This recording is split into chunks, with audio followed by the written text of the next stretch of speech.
We are recording. Okay, I'll go ahead and call the meeting to order. We'll start with the roll call. I'll do council first and then parks and trails. And Key here. Schultz is excused. Bodman is excused. Barrington? Here. Nichols? Here. Christensen? Here. Friedrich? Here. Nybo? Here. Bernsberger? Here. Anderson? Here. Schmidt? Here. And Strahler? Here. Perfect. We'll move on to item 2, which is park standards, and I think JCB's gonna go over that. Yes, so the Parks and Trails Commission has seen the park standards. It's the same as what we had in the Parks and Trails packet, but for the council's reference, I suppose Councilmember Nichols has also seen it twice over now as well. But just for reference, we've included the park standards in here. If there's anything that needs to be added, I'll probably do one more rendition and then bring it forward to the Parks and Trails for a final approval and then to the council. So if there are any additions, please let me know. We have it kind of based out of citywide park system as well as more specific to the types of parks, so neighborhood parks, open space parks, community playfields, and then linear parks and trails. If there's any additions, please speak now. I don't want to go through it over and over because I know that the Parks and Trails has seen it twice, so going through it for a third time might be a little redundant. Yeah, as long as parks and trails generally good with what's there. There were a couple of smaller updates that I was going to do, but I haven't had a chance to turn them out for this meeting, unfortunately. Sorry. No worries. There's rock falling. Great. Good job. I'm glad to see the pedestrian crosswalk policy in there. So I think as new developments into a neighborhood park, it'd be good to try to tackle that as part of the development process. So we don't have to do the one-offs like we did in Ravinia and Bellwether. They turned out very well, though. They did, and actually were not all that expensive, but, yeah, they did work out really well. Mm-hmm. I was wondering if Gleason's going to get a second layer of paving that'll require us to repeat it. Because it looks like it's below curb level at the park. Is the bump right there? There's a bump farther down as well, so I wasn't sure. But I'll ask Kevin. I'm trying to remember, is the bump right There's a lot by around the there. pedestrian crossing? The big one's down almost on the backside of the hill The there. crossing itself might be up and up where it doesn't need to, but if so, we'll spray it. That wasn't expensive. No, spraying is pretty cheap and the signage is won't go anywhere. Just got- I mean, that one was particularly cheap and I think made a big difference in just making people feel secure. Oh, that's pretty crossing good. for kids. That doesn't reflect though. Okay, I think think you should we're good rectify. there.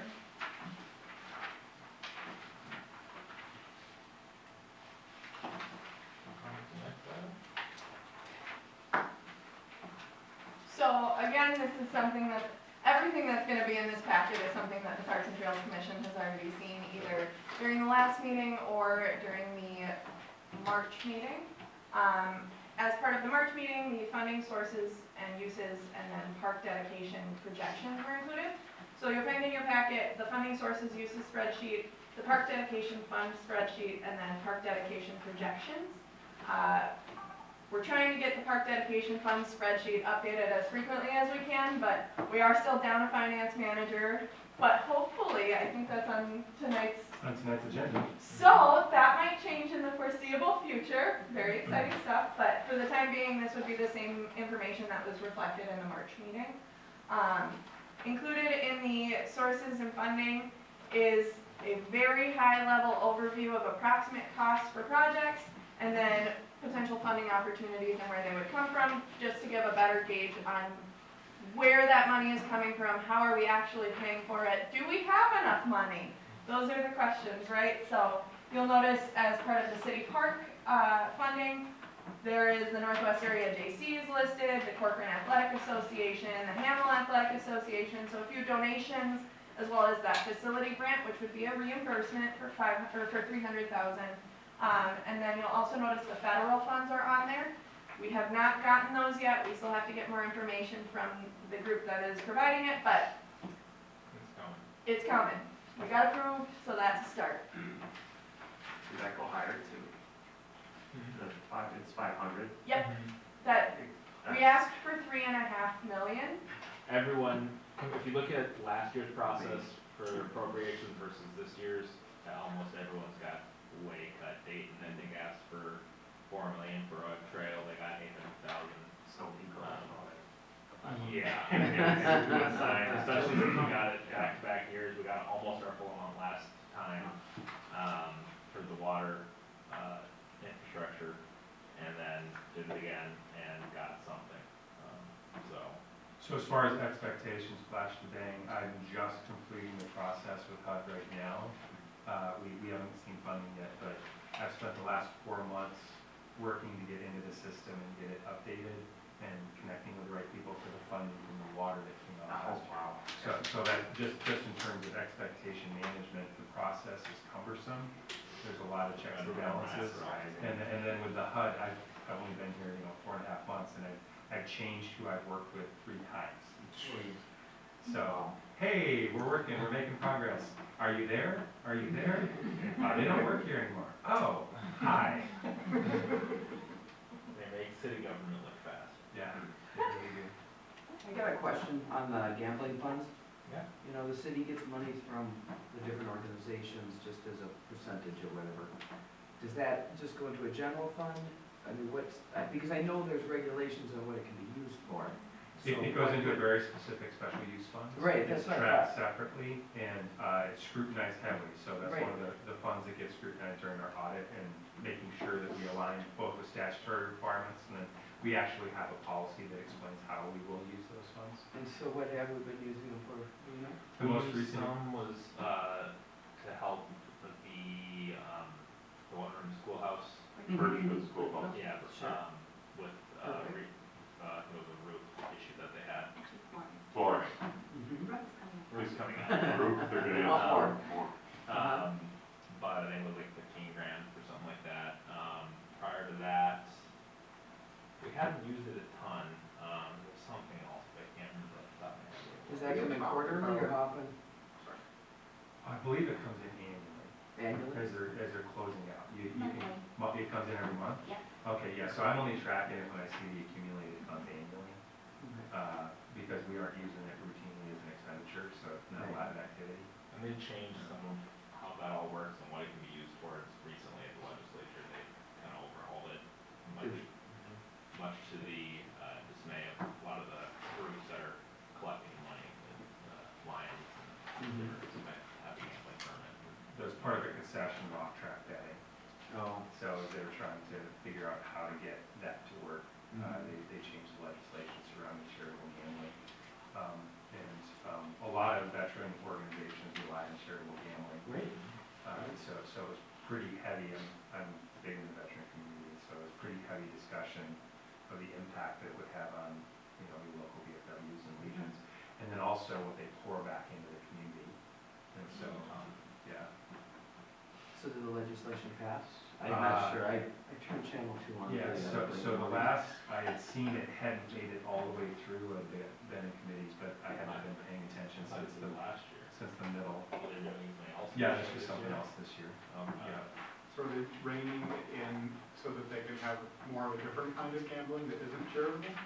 Well, they're talking about legalizing sports gambling more broadly, kind of, and then they're pulling it back, and the tribes are upset about certain aspects of it, and trying to accommodate community people, and now, I don't. So if you ask the veteran community, they say it's a money grab. So it's generating a lot of money, it makes the state a lot of money, and they want more of it.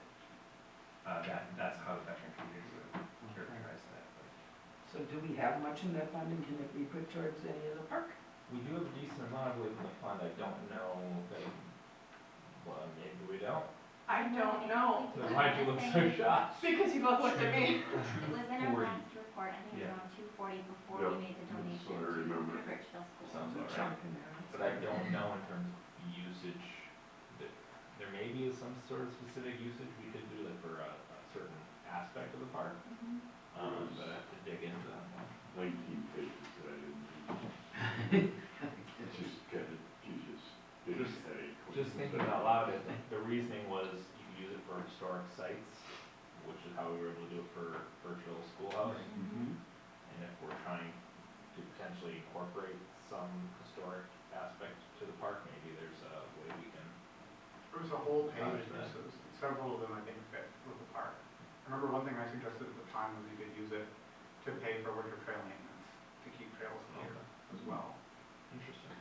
I don't think that was part of it, I think that needs to be part of our budget. I think what might be helpful as a takeaway is to actually revisit it, Yeah. because when I got here and looked at what the projected budget was for the park, it's important to note that that was encapsulating pretty much all of park development funds, and we have some other commitments in the community that aren't really, in terms of phasing this, we're not gonna be able to put all our eggs in that basket immediately. Right. And we've got some other deliverables that we have here, so finding other funding streams. And then making sure that we're thinking through all the second and third order effects of some of those funding streams, so like, it's disappointing that we only got, it sounds like, funny, but 500,000, because the hoops that we have to jump through to get that 500,000 and then the long-term implications related to that funding, is significant. And so I wanna make sure that as we are signing up for things, an example that I'll give you is, when I came from Shakopee, we had signed up for DNR trees in the 1970s. Those trees have reached the end of their useful life, and we wanted to do something different. And because of the way that that grant was written, we had to replace those trees in those spots or get specific approval to do something different. This shouldn't have anything bad. Right. No, that's an example. But of what thinking can that would out be an there. example of Sure. how you Yeah. want to think through long-term, what are potential implications of alternative funding streams, is sometimes they have some unanticipated consequences. One funding stream I would like to see us continue to take advantage of over time is the, and we've had good success with it, the Hanover County Youth Sports Grant, Facilities Grant. And had Commissioner Anderson of the county several times encouraged us to keep applying, so I would think that means we've got a shot if we have a good application. I think we've gotten every single one we've put in. Yeah, so I'd say we, Keep going. In my tenure here. yeah. Chips away pretty quickly there, so. My only hesitation, I would have to look and see if we could do more than one for the same project for a facility grant. That would be the only stipulation. Yeah, check on that. I feel like I tried to explain that to him and his response was apply. But maybe he didn't fully understand or it was kind of quick in between other conversations, so. You could work toward using the grant for other parks to free up funding for the city park. Like if there was a sports facilities element of the park we're thinking about in Tavera, like basketball courts or something like that. If you get that funded by the county, then money that we would have spent developing that amenity could go to the city park. But isn't it tied specifically to city park? The money that we got approved for, the 300,000 that they approved us for, has to be used at City Park, but I think you're saying for future grant applications. right. Gotcha, yeah. Do you have a private donation too, or is that just? That's what I was gonna ask, yeah, and I know it's been in the works. Yes, so we met with the Wacker Espeseth family. They were the ones with the 3-year-old child. And we met with them. We don't have the private donation yet. They set up a, It's like a GoFundMe, but it's a private donation site. and so they're gonna try and raise money that way, and then we're in discussions on how to navigate that route, so. So I think there'll be something coming there, which is super kind of them, and I think it's a really nice Huge. way for them to try to, make a positive legacy out of just a devastating situation.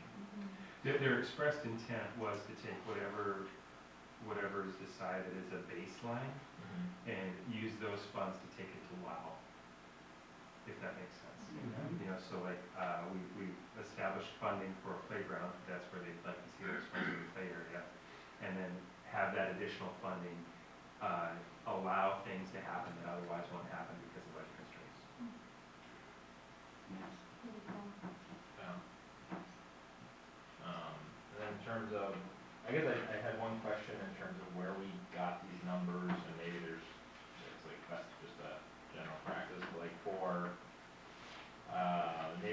Bellwether, we estimated $460,000. For neighboring Park Tamara, we estimated $350,000. Open Space Park Virginia, $500,000. We just kinda guessing.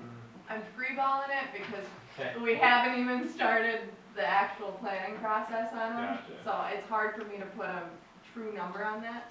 Once we get further into the planning process though, I would be updating those numbers and having them reflected in the. Gotcha. Jay, with your experience with parks, does that seem to be? It a has, placeholder? it's so broad. Yeah.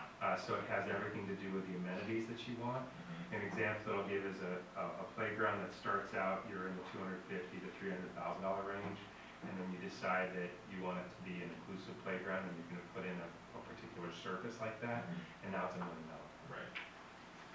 On the open space park front in particular, I would think we could, have some baseline amenities, site furnishings, whatever. And, kind of see how that works, and over time, if we needed to add more benches or more shaded areas.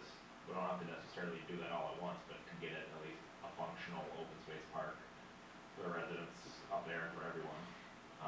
And then if at a future date, we wanted to look at expanding some of those amenities because we realize there's not enough benches or not enough shade areas or whatever, then we just kind of take that and copy paste throughout the park. And a growth area that we've talked about is, that's a great example of how potentially in the community we can establish a memorial program in which people donate benches. We're pretty successful at Shakti, so you have a standard bench, somebody knows they get to donate it to a loved one, and that becomes part of their, life rhythm. They're walking this trail and they see the bench, and it's, the bench is there if we choose the right ones for a long time. It also helps us defray our costs. So you get a three for there. Yeah. You get something memorable and meaningful, you get community involvement, and we lower our costs. The open space park, say, over at Ravinia, there's nothing, it's a big hill, it's a wooded area. The 500,000 we're talking here would probably be for just cutting in a path, right? It's a lot of work, I think, over there. That's the one To produce in anything. northeast Corcoran is what you're thinking of, near the Okay. Bellwether. Gotcha. Kind of Yeah, so you're probably right. golf course over and stuff. So we walked it years ago, and, She's talking about. She's talking. no, I apologize. No, yes. no, no, okay. And, we walked it years ago and stuff, and to me, it's just, it's a, big wooded area. It's great, but I think there's gonna be a lot of work just to get a path in there. Yeah. Equipment or whatever, I don't know, because I don't know those numbers. Is the Yeah. 100 on the open space park cutting accurate, at least in adding that one we just toured last week? No. It might be accurate, but I don't have an actual number yet. We're still working with Pulte on the boardwalk, and we still have to go through site amenities and. He hasn't asked if there's a TBD still on our park dedication. If the recent conversations makes it sound like it's gonna be more than we thought, or less. For the, Going to the boardwalk discussion. And, so, we've finally managed to, we're just about ready to deliver the requirements. And so, part of the requirements has to do with materials, and with that particular area, there's a lot of bounce. You and I were talking about that today. What I mean by that, for those of you who don't know what I mean, we don't want to build something within the water line that's going to be within the 100-year flood area, within the 100-year floodplain. And they are also using that for all the stormwater going to, and they're irrigating from that pond as well. And so you could have significant, if you have a rain event, because that's the stormwater collection, you could have a bounce of 3 feet from one event. And then they decide to irrigate because it's dry, and now it's dropped 6 feet. The bounce in that area is pretty significant. And so we were proposing 2 different ideas. I went and looked at a whole bunch of different alternatives. We had one in Shakti, and I went to 9 Mile Lake, 9 Mile Creek, which goes through Edina. If you want to see some, they have about 3 miles of boardwalk, and it's pretty high. If you've been in that area, it's about 10 feet off the deck. So my wife, even when we walked it a couple weekends ago, she's like, this is really cool, but I'd rather be down there. And so, that's something that we are gonna have to decide when we get the numbers back, once we've said, what sort of experience do you want? Because if you want it to be down there, if you got that much bounce, it's gonna flood sometimes. I think when we went on our walk over there, and they were saying that, you know, it'll fill up and then they'll use it for irrigation, and then if it's too low, they're gonna use groundwater to refill it. Is this right? I don't know about that. That's what Kevin told us last year. He said, you're gonna use groundwater to refill it? And then If we it said, gets well, too low. why don't we use groundwater just for irrigation and leave it alone? Unless you have to bore it, you know what I mean? No. We didn't get it, any of us, and we were kind of talking, it's like, I don't think it's the city that's doing it, I think it's the HOA that would be in charge of that process. Interesting. I agree with you, I want you just to use it for irrigation anyway. right. I don't, that's the first time that I've heard that comment, we did Okay. talk about the irrigation. And I've used that as a solution before, it's a good solution if you're not in a 3-year drought. Hopefully this year, we're starting off a little bit more rainy than it has been last couple of years. But who knows? But I think going back to the overall, boardwalk thing, there's progress being made on, in terms of working with Pulte and getting to a agreement and a number on that. Which I think that some of the residents up there would be very excited about it. Like, tell me about it a lot. Can we touch on bonding, and how we could make that work for potential, and then how the city would raise the funds, and then how it would eventually get to the park, and then who pays the interest on that would be, I'm assuming it would be a park dedication expense. So how would that process work? That's a really complex question. There's a lot of things to it. First we'd have to get down to our actual cost for the parks and figure out what we're bonding, which we're not there yet. And then once we finally nail down the numbers, then we have to see what available funding streams in order to identify our shortfall. Then once we get to the shortfall, then we have to determine, is this the time for it, or do we phase it? So we've got a shortfall in funding, so we do a decremented list and we say, okay, we're gonna do this first because it's the least expensive, and we can get more bang for our buck in terms of delivery. Now onto the bonding question, it'd be in the city's best interest to marry up this requirement, if we determine it's time to bond, with other requirements, like equipment certificates and other things like that. So that Typically once per year. So, I haven't been here more than 5 months, so I can't speak what's historically been there. But I can tell you that we were projected to bond this year, and when I got here, and I saw what we had for liquidity and our requirements, we did not. And part of the reason that we did not is because I wanted us to get in a better financial position with some of the things that have happened, so that when we get our bond rating, we actually get a better rate, which then, that addresses your long-term, like, what are our fees gonna be long-term? Another thing that can happen, it depends on the philosophy of the city, is you can, instead of having the levy play those, sometimes there's some communities that, use portions of your enterprise funds in order to contribute to the community, in this case, help paying bond, paying off your bond. So, I was in a community in which they used electric fees, franchise fees from the electric, and it went straight into parks. So there's a lot of different creative ways. We haven't had conversations yet about that, but to address your question, for this particular project, we have to scope what we're gonna do, get the budget, figure out the shortfall, and then figure out the funding. Yeah, I mean, if there were gonna be a project that we would use bonding for, it would be this one, I imagine, because of the scope of it, right? For a park project, yeah. Yeah, for parks, right. Or we have enough in park dedication, and kind of what Karen was saying there, so we use all of our park dedication on this park, and then we bond for multiple other parks that allow us to do it sooner. So there's a lot of different strategies you could do. So like, we say we want to get City Park done, and then we'll bond in order to get 3 other parks done at the same time. Yeah. Rather than doing a little bite here and a little bite there, and here, bite there, bite there. It kind of depends what comes in final time and what that account's looking like in the next, When we actually come to break ground. well,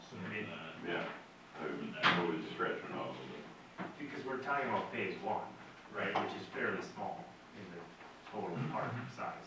So I'm assuming when we get this priced out, we're probably gonna get some sort of estimate for the other phases, not the north part, because we don't have anything there. But at that point, we would have a funding shortfall, because we only have $4 million. We're projecting 8 million, but of that, 6 million may not, or is coming in a number of years. So, I get that you're saying, yeah, we have to see how it plays out, but what would we actually do to get that to happen this year? This year? Yeah, because we would be going to bonding, right? Not necessarily. No, we're not gonna Oh, I bond thought this you said we'd be bonding this year. year. No, I said we were projected to bond this year, Okay. and we did not. We'd because be, of our we'd financial be more position. likely to potentially start the project with the funds we have and phase it in a way that then we could potentially look at bonding and knowing more of what we would need to bond for in 25. Or also what we need to bond for. So an example that I'll give you is, I talked about the cultural trail in Shakopee, lots of different players.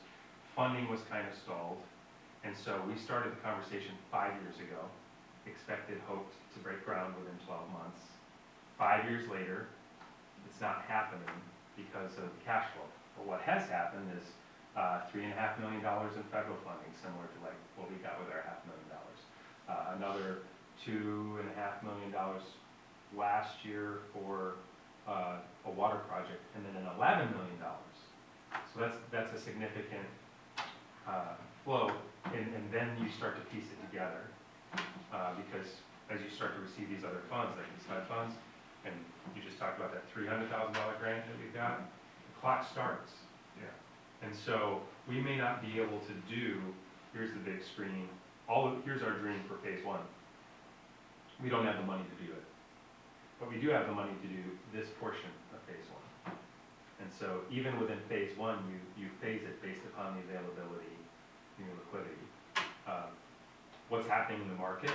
Is it a good time to bond? I mean, all those are variables as you're trying to make decisions financially. Yeah, no, I get that there's more than just, hey, we want a park, so let's go get some bonding. Right. I guess, I don't have the full picture, and I probably never will, because I'm not involved in what you're doing. But when we are doing that, I guess I would just say, hey, keep this project in mind, this project particularly because of the scope of it. I don't think we'll see something like this again in our city for quite some time.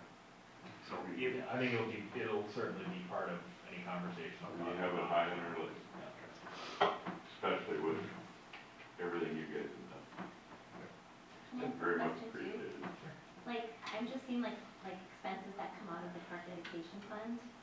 And I'm just wondering, like, if we're trying to get an idea of like what we're gonna be able to put towards the city park, how are we tracking like how much we're actually paying each year in expenses for the different park projects? It's like I'm afraid our expenses could get like too far beyond what we expect for what we wanna put towards the city park project. Like say you wanna put 4 million towards the city park project, but then we have other expenses coming in, it just chips away at that balance. Like other park projects? Right, so do we start separating out, or can't we really do that? So that's where the sources Sources and and uses uses. page, that's where that comes into play. Okay.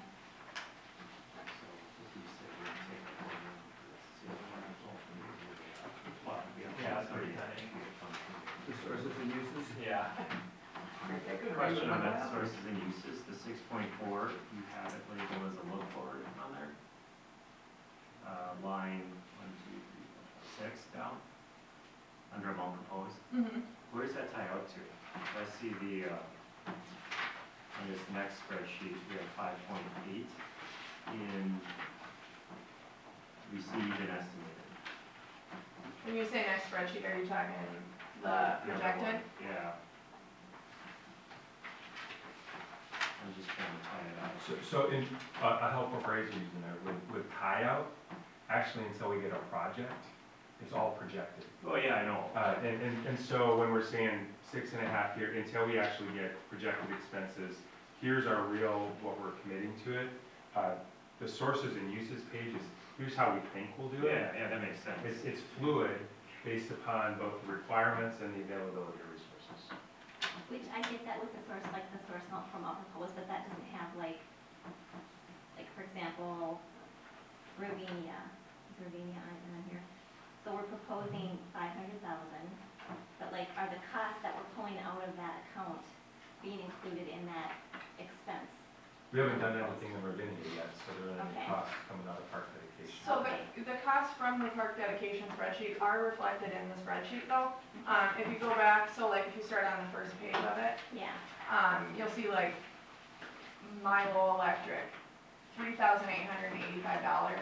The parentheses are saying it got pulled out of there, and so it reflects it on the spreadsheet. So like when Wildflower Park went in, that would also be an expense that's on here. So that'd be kind of an example of it's like, like I'm trying to say, on that part for Milo Electric, we started with, we said it was gonna be $100,000. And now because we had these expenses against it, we only have this amount of money left for this part, for costs. That's what I'm trying to say. Like, are we keeping our costs in line with what we're expecting the revenue on that? So that philosophy is called project accounting, and we are moving towards that. Okay. That isn't the way that we've been tracking it, Okay, but that's exactly how I think about it. okay, So when we do the sources and uses, you put it in there, and then you find out, oh, this unexpected thing, like I was talking to you about pulling the trunk sewer in the city. You don't want to use all your money on that, right, and not figure that out until it hits your expense sheet, and now you don't have any money for anything cool. right.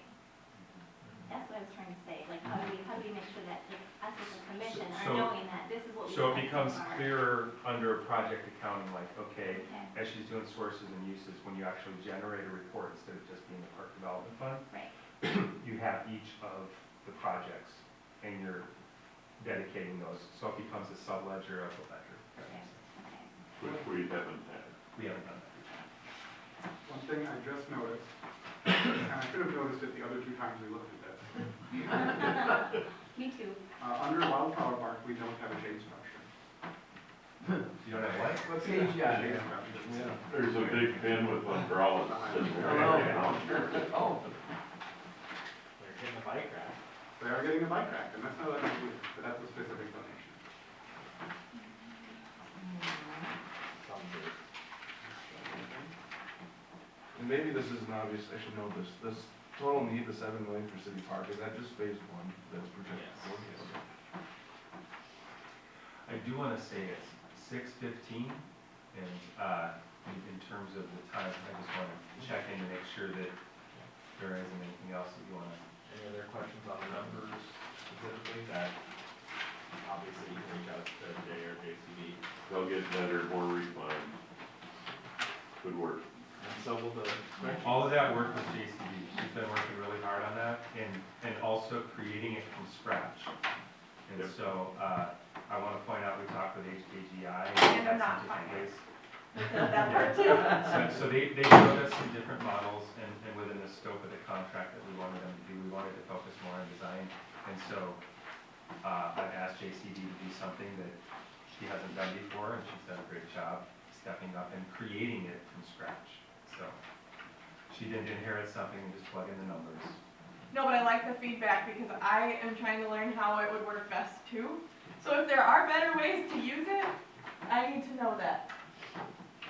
And the other thing, if it doesn't have utility, you know, if it doesn't make sense, let's stop doing it, because it does take a lot of time and energy. So if it's not providing you the information that you want, then don't do that. We can do it other ways, dumbbell charts, all sorts of ways. But it seems like generally speaking, as of now, the kind of top two priority projects are likely City Park, obviously, and the open space by Bellwether. Seems to be what's had the most movement in the last year. We have some things that we have to clean up, as you talked about, you know, so working with Pulte in order to get that, we need to close that project. And I'm pushing Kevin really hard on that. We spent a lot of time talking about that boardwalk, for just practical reasons. Right. We need to move on. And then other parks that people are contacting JCB about regularly, asking your questions. You know, so we're gonna have to start showing some sort of progress on those, but as far as priority of effort, definitely City Park. Because I think once we get those established, that's when we can look at a scenario like you were talking about bonding for several smaller parks together, because we know what we spent on City Park and the open space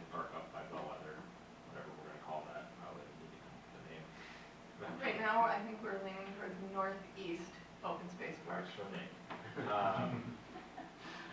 But then we Corcoran know, Oaks. Neos, northeast There was something opens, with an owl too. No, mine's an owl. Neos. there you go. Oh, yeah, that's what they have. But yeah, then we can maybe look at something like that, or, you know, what park dedications sitting at that point, and then we can start getting a few of those done at a time. That's something that we've got pretty built out parks. So, something that I think is also helpful for all of you to think about is, you know, some of the communities are complaining, well, this isn't happening with park. The developers gave us land in lieu of dollars. And so we literally can say, well, you have a park. Like, you have land, we need to do something with it. And that's what the developers gave us. Yeah, I think there's been some confusion, I was guilty of this as anyone, when you move into a development, you have that mapped out, just to show conceptually that a park can fit there, a lot of people see that and say, oh, that's the park plan. You know, and I don't know how we communicate that better, or how we get developers to communicate that better, but I think that would help. Yes. The point that I was trying to bring up is it's kind of presumptuous for a new neighborhood to think, okay, well, we gave you land, now take money from that neighborhood and put a playground in my neighborhood. That was the point that I was trying to make. Like the other developments have given us dollars, and that's our kitty, and now we've got land. Well, that doesn't mean that becomes the priority, because the people who after gave us land and dollars, we probably, as stewards, need to consider that. I will say, it's been frustrating for me my entire time in office that we continue to build up funds in park dedication without doing major projects. So I think residents have a point, I don't know what residents are speaking of, but when they want to see the park then come to fruition. I think we're starting to do that now, that's why we have our gracious assistance from HDGI to help us get that stuff off of the ground. And we're working as hard as I think is reasonable on that, but the goal is to build a park, not to tell people why we can't build a park. And the funding just hasn't been there yet. Well, I don't know if that's true. For City Park, yes, because that's a very expensive one. But We then, prioritize so if we that. had prioritized other parks, we wouldn't have any park dedication. As soon as the board walks in, the pressure to finish the park up in Bellwether, the neighborhood park, is just gonna grow, and then it should, because then people can walk to it from You're all parts of the absolutely right. development. And then it really is time for us to kind of talk about, okay, do something with the dog park rumor, do something with the, it's a 55 plus, do we wanna have garden plots? Do we wanna have the kids' play area? What do we wanna do? And we can start that process in all seriousness. That's a nice site, there's not a lot of earth to move. I think we can get a nice park for the park development of Wildflower. That was an $80,000 project. Plus all, it's probably twice that now, but it's, we can do something, I think, pretty quickly. As soon as, but when people couldn't get to it, which was the way that it was, now of course the development has been through several phases, so people live around it. So it's Which is its own problem. which is its own problem. Yes, it is, isn't it? But, and we don't, the open space mark there, Bella, right now, it's got a trail. We don't need to do much more. It is a very functional system, pretty much just as is. Some benches, some signage, but we don't need to do a bunch more right now. But that neighborhood park is gonna need some hot action, very soon. Do we have a general policy or guidance on the use of park dedication funds?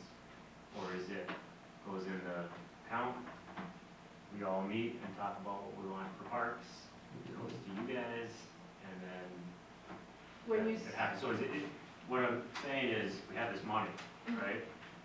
We got this money from other projects who might have some parks that they want to get built too. But I think at least we have so far as a committee prioritized Central Park, right? Or whatever you want to call it, City Park. Are we okay? Are we justified in doing that? Or should we prioritize some other parks because they came first? is there any policy or guidance on that in terms of how we should be thinking about the use of these funds?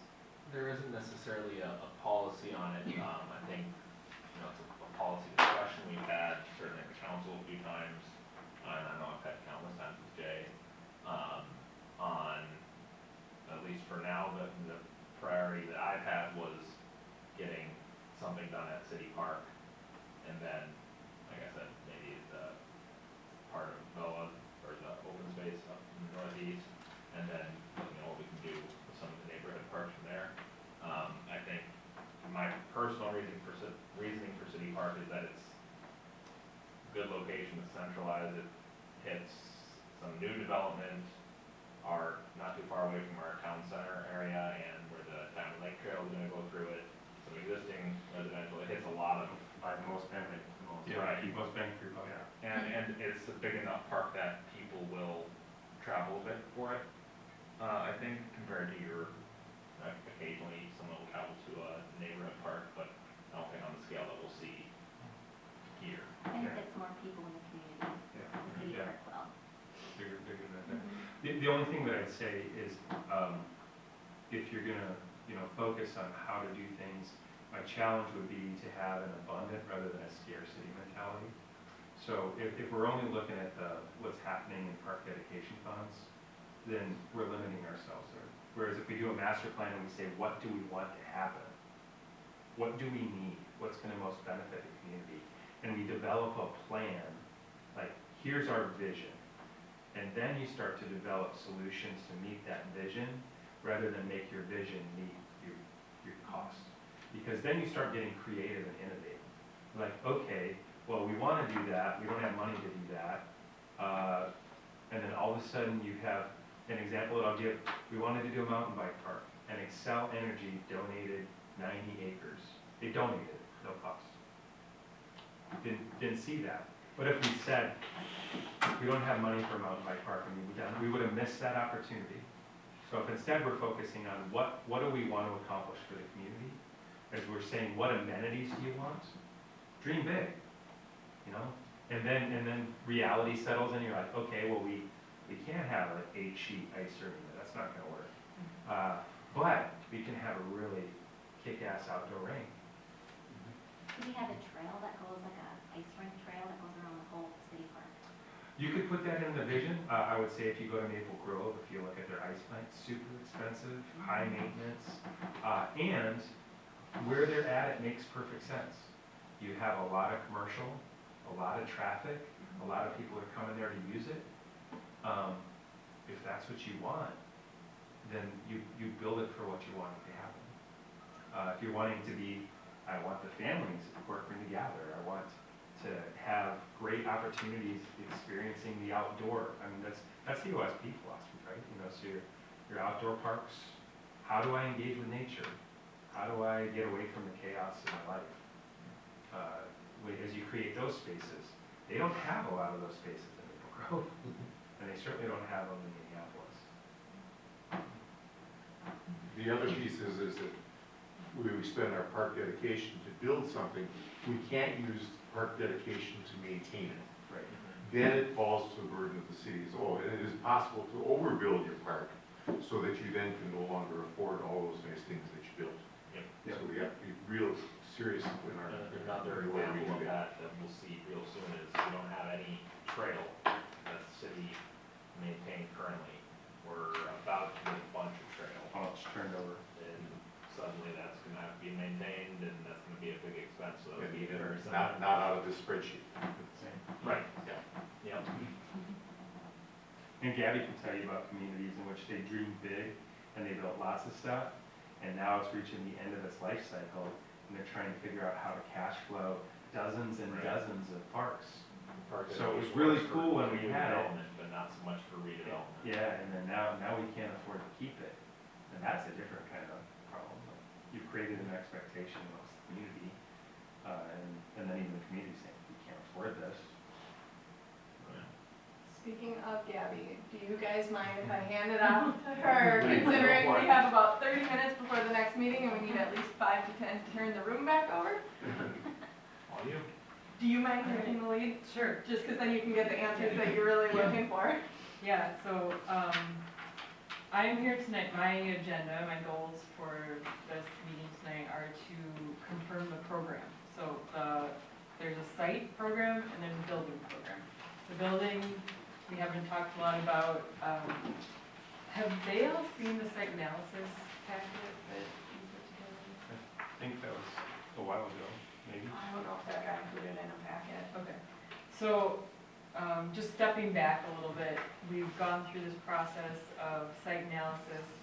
In the design process, there's pre-design, when you look at the existing conditions, the site analysis, city staff, and a few from my office went, we walked the site, we looked at what are the best views, what are the existing conditions in terms of basic data that we have, wetlands, natural features, what are the existing facilities and amenities, how are they working now, access and flow throughout the site.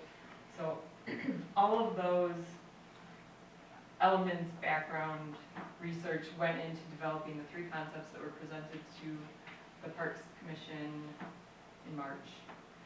We got feedback on those, worked with staff a little bit to go back and forth and develop this preferred concept, which you see in front of you today. We're looking at a high-level budgeting. There's the budget that goes in line with the program. So the program on the long-term plan includes the ball fields, the new parking lot, pickleball courts, tennis courts, new playground, splash pad, the regional trail and trailhead, park pavilion, and then the warming house building. Looking at working with an approximate $7 million budget, that's our working budget.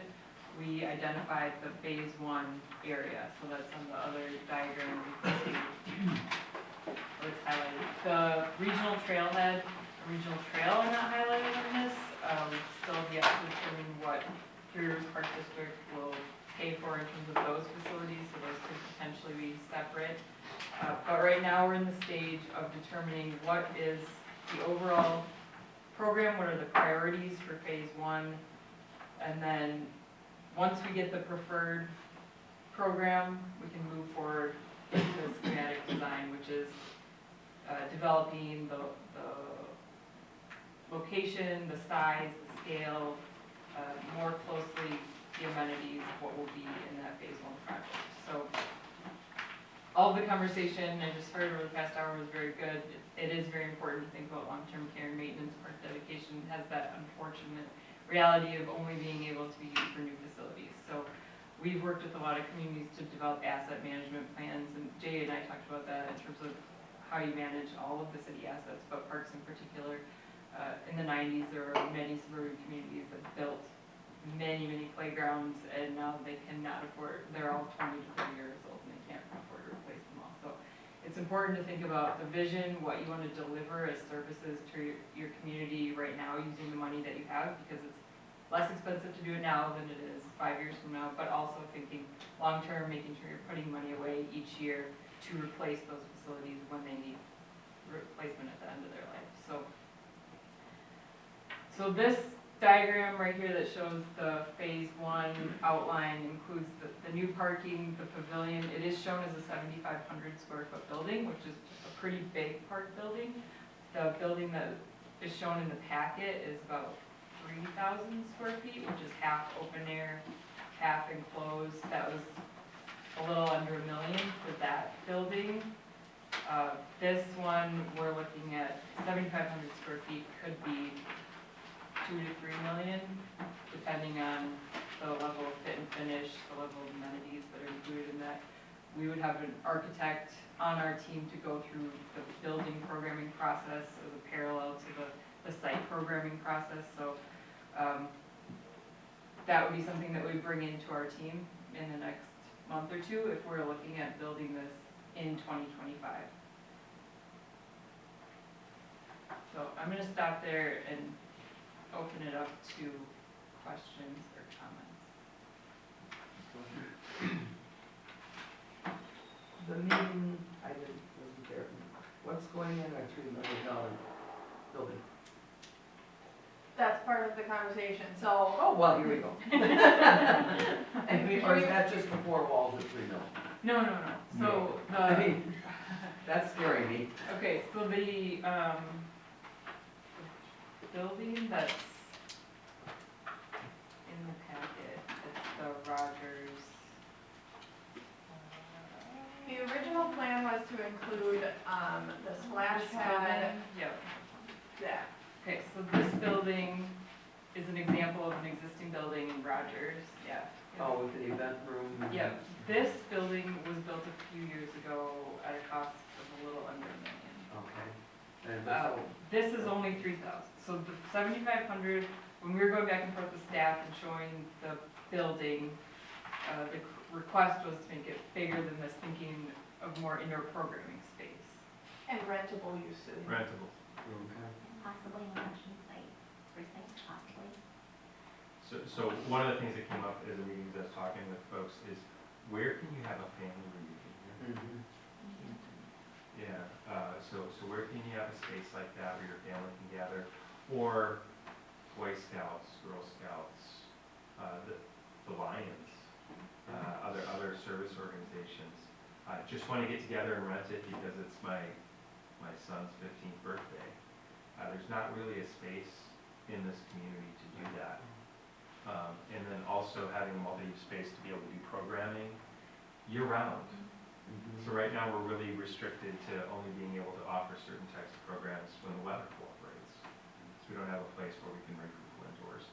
And then there's some functions from the city that would be helpful, like to have a town hall meeting where more people could meet than the 30 people that we can see here, as people wanted to engage and ask questions. And so looking at about accommodating up to about 100 people, somewhere between 60 and 100 people, depending on how you configure the space. You need bathrooms. Yeah. And if you're having a splash pad there, it makes sense to either have large bathrooms where you can change, or having another area where people can change.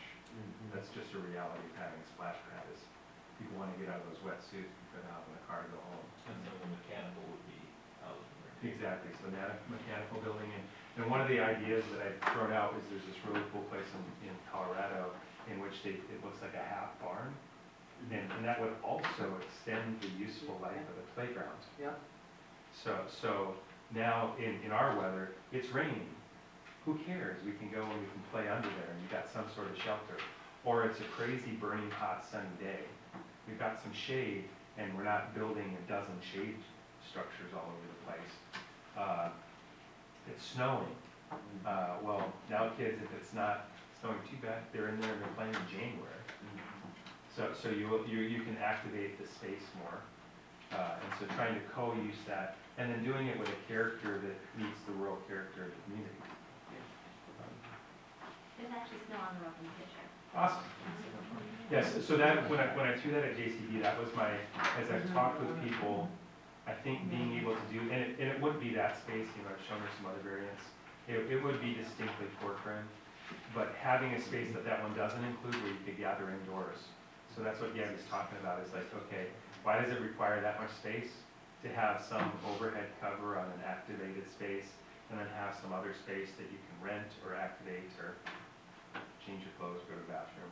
Would we want the buildings to be similar in style, since they're gonna be kind of close proximity and part of City Park? Even that park, if you look on their site, they have a covered area that's like a barn thing, which is really kind of cool. Or you might be able to design it in which it's actually one structure. So when you talk building costs, you only have one roof. That might be a possibility. So those are architecture questions. I'm not an architect. When the Parks Commission talked about it, they talked about the potential for maybe realigning some of this. Like maybe moving tennis courts over to create more playground space, maybe flipping the building with a splash pad. So if we're gonna have a contiguous playground under some kind of cover, maybe the splash pad goes on the south side instead of the north side, so you have a dry side and a wet side.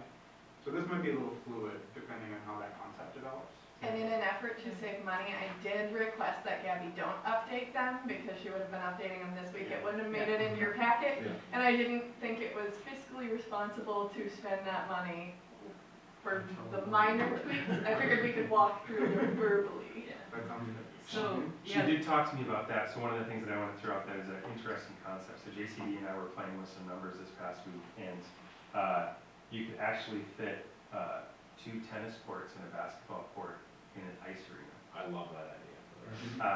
So you can flood it, you can put the posts in so that it's activated during the summer, and then you pull the posts out and you can flood the whole thing in the winter. So, I think that's great use of space. And your kids' balls don't go over the fence?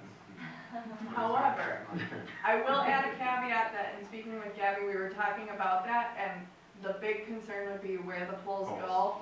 If we freeze and then thaw, and then freeze and then thaw, it's gonna it's dangerous, expand with the ice. yeah. So we would wanna look into that further before we go forward with necessarily tennis, but basketball for sure with the baskets outside of the boards would be an Could option. you hang the basketball from the ceiling? You wouldn't even have to worry, and then it would just go up and down? No, in outdoor ice rink, and so you have the posts that come out. So I did have one site like this in which you're outside and they hang over. Yeah, you can get a hoop that. Yeah. Sorry, I misunderstood. I thought you were talking about an enclosed building with the hockey rink and an indoor tennis. You don't court. want to have an ice arena. So in terms of though the phase one program, we are not including the hockey rink or basketball courts. Yeah. So if that is a priority, then that's what we need to talk about tonight. What are the priorities? You know, before we can move forward with design, it's really deciding what are the elements in that phase one. Like zero hockey rink? Well, we would, Just go back to one. yeah, Oh, we keep the okay. one. But it is something that I kind of have had in my head, that's not that I couldn't get over it probably, but having the new rinks as part of this phase one has been kind of my understanding so far. So I probably have to do some thinking on that.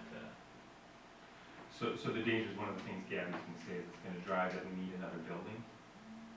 So you're talking about building another building in phase one in order to have someplace to store the Zamboni. And in order to have someplace. We already have that, I think, the one that's there and where the Zamboni is stored right now, I'd rather just keep. Or if we phase build one, the what structure, we've got here. what if we build the structure, not the structure, but the rink structure in concrete for basketball. We're able to use that, and then when we came back to do the hockey rink, then we got the building, and then they set it. So the rinks are projected on what's the smaller field in the corner. Yep. And if you do that, you can't get the Zamboni over there without driving on 50 and 10. So how do you intend to do it? We'll have a building where the Zamboni will exist with it in the future. That's for the long term. That's the long-term plan. Here. Is that a place right there? Yep. And. It's that building right there. Yeah, but you wouldn't need to bring the Zamboni over there now. So if you built the rinks here now, the Zamboni is stored in this building right here. That'd be fine, you wouldn't flood it, you wouldn't actually use it for. Oh, don't actually flood it? Oh, okay. I hear what you're saying. And get the baseline stuff, so we can at least use it for basketball. And then when we go to that, Okay. when we're planning on going to getting to the bigger structure and all the free skate and the rink, and set it up for that, that's when we build that structure and move the Zamboni over. So don't put boards up yet. Summer first. At least give us some utility out of that site until we do the whole thing. Just a thought. So you're saying put boards up in that other, in the long-term site? Go for it. What I heard you say was establish the base of what will Basically, the become the concrete hockey rink, Oh. Slab, but only use it for basketball and Yeah. summer sports for right now. and then we come back, we have the slab, with the painted basketball stuff on it. Then when we are ready to do that phase, that includes all of the free skate and new rink and the building and everything, then we just add onto that concrete slab that we already have that we can regardless. Just a thought.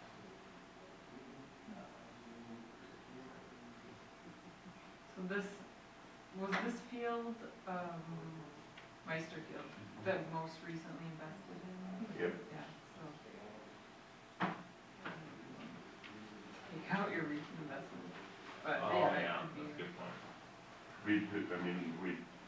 We need that field for phase baseball dome?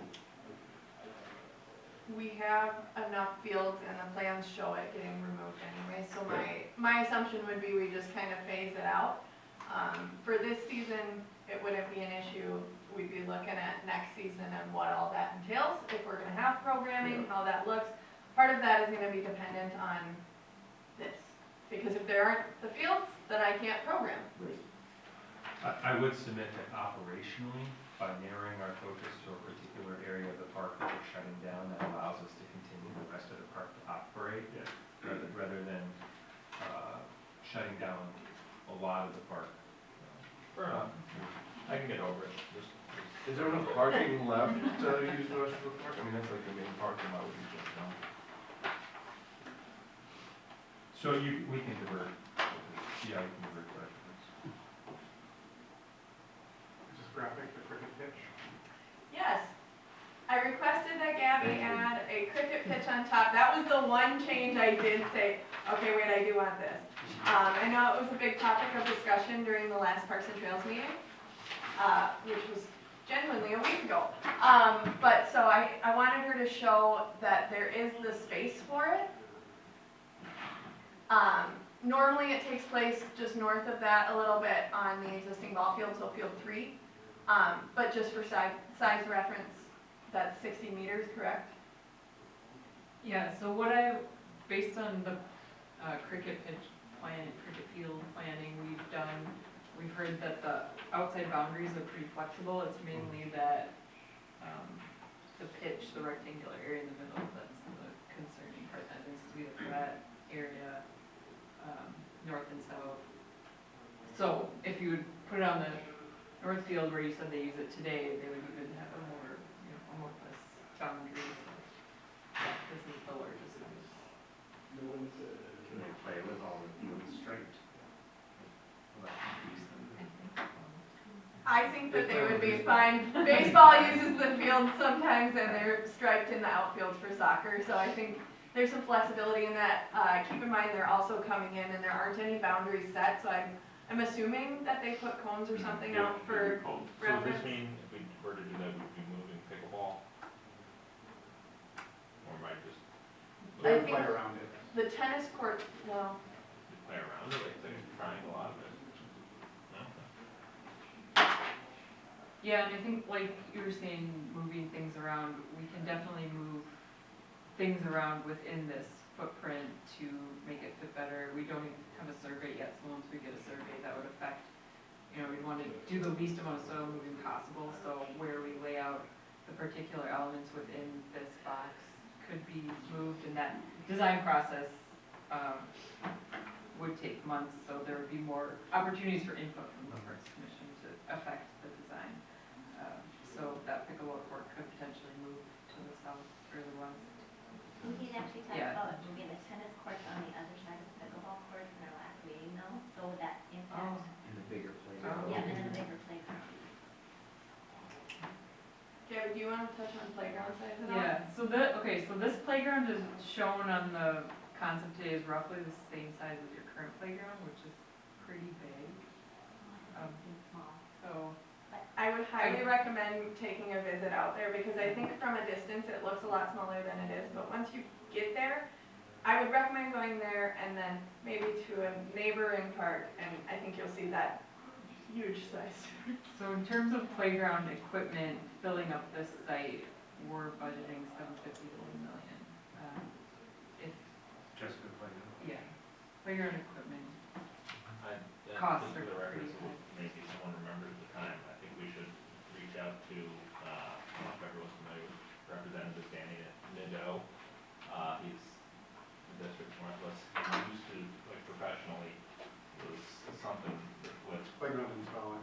yeah, he sold and installed like high quality playground equipment, so he might know places that we can reach out to, and he's a great guy. I mean, I think if he can help us, he'd be more than happy to, so.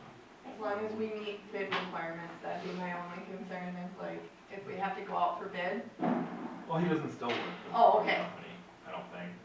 But I he just might think have a when way to I get know us people discounts? Maybe, or just knows good Recommended deals, or a good recommendations company. for quality or One whatever. quick question I wanted to ask, like the building that was included on attachment 84A, how, like, the size of that building, and maybe you can't tell if you don't have dimensions, but like, in comparison to like this size, Yeah. how much space would that take I up? actually was just looking at Okay. that, on the, I saw that park, Sure. the $16 million park, in Fort Collins. I think the cost of living in Colorado is a little higher though, so maybe that helps. Pretty garbage.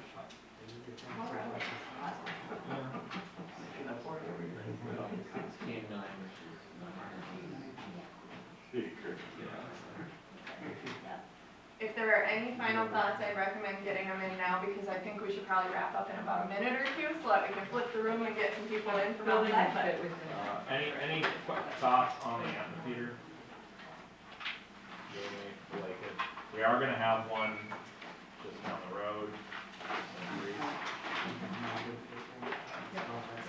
my concerns would be availability as far as that goes because it's not a city amenity. It Who would do we technically think be would theirs. have programming or whatever to use it? Concerts in the park, movies in the park. I'm not overselling you guys on anything. There's I options. would, I'd love stuff like that. Keep it as part of the ghost plat, and that's what I'm calling this whole thing, the ghost plat, other than the phase one deal. The movies in the park actually is a good idea. Except for the licensure. Dayton does it. You have to have a license for certain Yeah, movies, license and that's the part and that stuff. gets expensive. Yep. If you're showing it on a large scale. Before everyone packs up their things though, we do still have to adjourn. Yeah, I will entertain a motion to adjourn. Move to adjourn. Second. All those in favor say aye. Aye. Thank you, everybody. Thank you, Dave. Thanks, If you ever want to go by my office and have a cup of coffee and talk about these ideas, I love dreaming.